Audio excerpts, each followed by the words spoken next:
আসসালামু আলাইকুম। আজ কিছু কথা বলবো ফ্যামিলি কার্ড নিয়ে। বিএনপি যে একটি প্রচারণা চালাচ্ছে নির্বাচনের আচরণবিধি ভঙ্গ করে, যে ফ্যামিলি কার্ড দিবে নির্বাচনের পরে।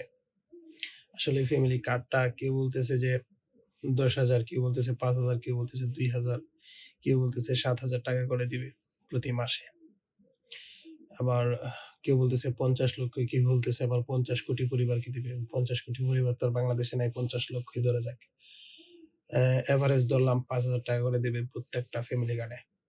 তাই হিসাবটা করে দেখবেন, ৫০ লক্ষ পরিবারকে যদি ৫,০০০ টাকা করে দেয়, তাহলে প্রতি মাসে সরকারের তরফ থেকে কত টাকা ব্যয় হবে একটু হিসাবটা করে নিন। প্রায় ২৫০০ কোটি নাকি ২৫,০০০ কোটি টাকা প্রতি মাসে খরচ হবে। এখন আমার কথা সেটা না। কথা হচ্ছে এই টাকাগুলা কোত্থেকে দিবে? বিএনপির কমিটি থেকে দিবে? বিএনপির পার্টি থেকে দিবে? নাকি সরকারের ফান্ড থেকে দিবে? যদি সরকারের ফান্ড থেকে দেয়, তাহলে টাকাটা কোত্থেকে আসবে? সেই কথাটা হচ্ছে আমার।